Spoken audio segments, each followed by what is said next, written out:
Shalom, family trendsetter.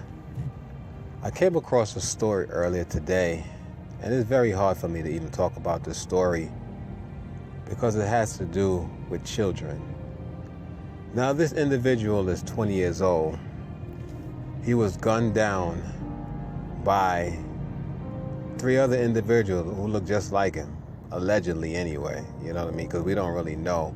But according to the backstories that he was randomly chosen in gun violence, and the age group of these individuals, the suspect is from 14 to 17. Now, the reason why it's heartbreaking because when he was shot, he was taken to the hospital where his twin babies, a boy and a girl, was actually still in the hospital because they were born premature. And he was on life support, and the mother of the children decided they're gonna bring the babies down to lay with him at least for a couple of minutes before they decide to pull the plug on his life. Now, me as a father, I cannot fathom thinking about, me leaving behind my kids, much less 2 twins, young babies, not going to be able to have a chance to actually know me. Excuse me, family, I'm actually driving, so you're going to hear some noise in the background. And it's heartbreaking because, these kids are going to grow up without a father, quite possibly grow up in the system, because you know how it is when you don't have 2 parents in a household.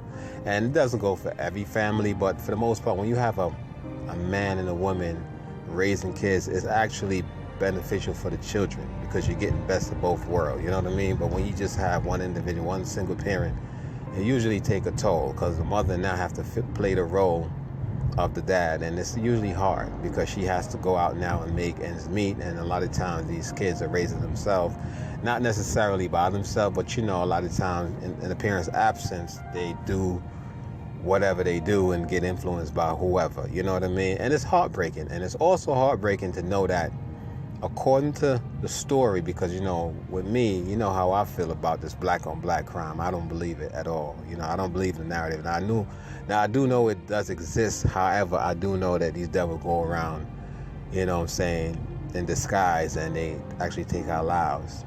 But in this case, they said they caught the suspect, age range from 14 to 17. And I'm going to say this: if they did in fact commit this heinous act against this young man, I pray the Most High deal with them. I'm going to actually put a Hebrew curse on these devils. These little 3 bastards, they need to be dealt with.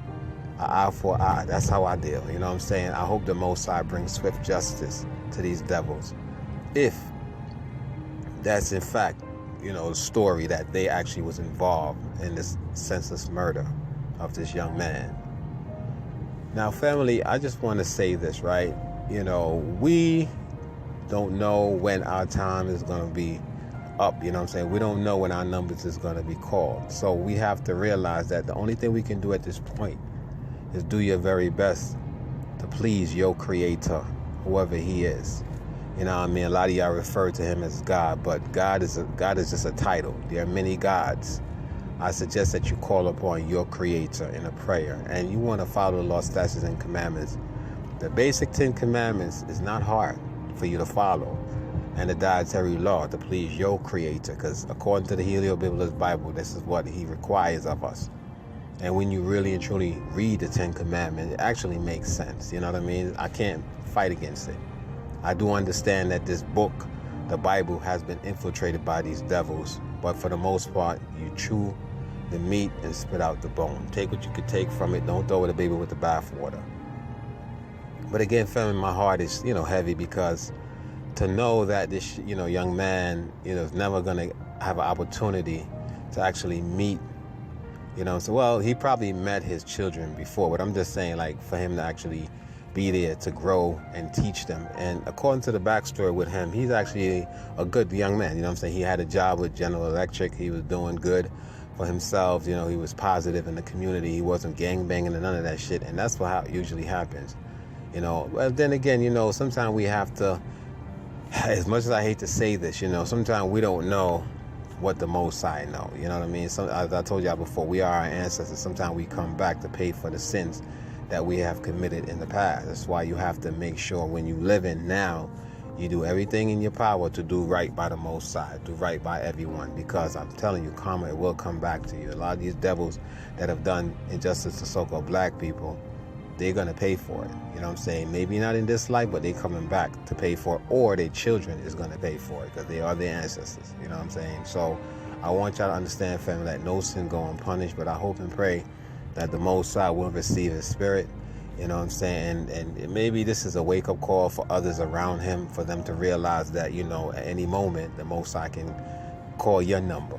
You know, sometimes when these tragic, you know, event occur, sometimes it's just for us to wake up and realize it could be any one of us in the situation. Sometimes the Most High will use a situation like this to pretty much, you know, wake your ass up, if you will. So, again, family, I just wanted to bring this to your attention. I do feel, you know, heartbroken behind, because once again, I am a father. With that, I say shalom.